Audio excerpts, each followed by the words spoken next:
2025 సంక్రాంతికి ఇద్దరు సీనియర్ హీరోలు ఒక జూనియర్ హీరో మధ్య త్రిముఖ పోరుకు రంగం అయితే సిద్ధమవుతున్న సంగతి మనందరికీ తెలుసు. 3 రోజుల ముందుగానే సంక్రాంతి ఉత్సవం mega power star Ram Charan game changer తో మొదలు పెడుతున్నాడు. జనవరి 10న ఆ చిత్రం భారీ అంచనాల మధ్య రిలీజ్ అవుతుంది. అటుపై 2 రోజుల గ్యాప్ అనంతరం గాడ్ ఆఫ్ మాసెస్ బాలకృష్ణ నటిస్తున్న డాక్ మహారాజ్ 12వ తేదీన రిలీజ్ అవుతుంది. మరో 2 రోజుల వ్యవధిలో విక్టరీ వెంకటేష్ నటిస్తున్న సంక్రాంతికి వస్తున్నాం రిలీజ్ అవుతుంది. అలా ముగ్గురు హీరోలు ఈ సంక్రాంతిని షేర్ చేసుకుంటున్నారు. అయితే సీనియర్ హీరోలతో చరణ్ సినిమా రిలీజ్ అవ్వడం అన్నది ఇదే తొలిసారి. ఒకసారి ఆ సినిమాపై అంచనాలు ఎలా ఉన్నాయో చూసేద్దాం.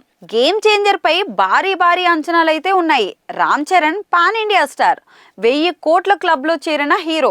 రీజనల్ గాను చరణ్ ఇమేజ్ ఎంతో ప్రత్యేకమైంది. దీంతో ఆర్డర్ లో ఈ సినిమా టాప్ లో అయితే కనిపిస్తుంది. అంతే రిస్క్ కూడా ఈ సినిమాపై అయితే ఉంది. ఎందుకంటే ఈ సినిమా డైరెక్టర్ శంకర్ కి సరైన సక్సెస్ పడి చాలా కాలం అవుతుంది. చివరి సినిమా ఇండియన్ 2 భారీ అంచనాల మధ్య రిలీజ్ అయ్యి బోల్తా పడిన చిత్రం. ఆ రకంగా గేమ్ చేంజర్ పై ఈ రకమైన టెన్షన్ అయితే ఉంది. ఇక డాక్ మహారాజ్ పరంగా చూస్తే అంచనాలు భారీగా ఉన్న రెండవ చిత్రం. బాలయ్య వరుస సక్సెస్లతో దూసుకుపోతున్నారు. ఇక ఈ సినిమా డైరెక్టర్ బాబీ సైతం అదే స్పీడ్ లో అయితే ఉన్నారు.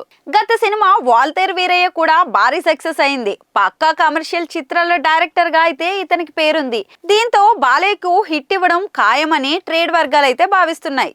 ఇక వెంకటేష్ అనిల్ రావుపూడి సంక్రాంతికి వస్తున్నాం అన్నది సేఫ్ ప్రాజెక్ట్ గా అయితే కనిపిస్తుంది.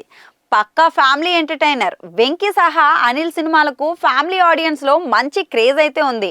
డైరెక్టర్ గా అనిల్ కు ఇంతవరకు వైఫల్యమే లేదు. సంక్రాంతి సీజన్ లో ఫ్యామిలీ ఎంటర్టైనర్లకు ఫెయిల్ అయిన చరిత్ర కూడా లేదు. ఆర్డర్ ప్రకారం 3rd ప్లేస్ లో కనిపిస్తున్నా గానీ ఆ రెండింటిని మించిన సేఫ్ ప్రాజెక్ట్ అయితే ఇదే. అయితే గేమ్ చేంజర్, సంక్రాంతికి వస్తున్నాం ఈ 2 చిత్రాలను దిల్ రాజే నిర్మిస్తున్నారు. ఆయన పక్కా ప్లానింగ్ తో తన మార్క్ స్ట్రాటజీతో మార్కెట్ లోకి అయితే వస్తున్నారు. మరి ఈ 3 చిత్రాల మధ్య పోటీ ఎలా ఉంటుంది? సంక్రాంతి రేసులో ఎవరిది పై చేయి అవుతుంది అన్నది చూడాల్సిందే.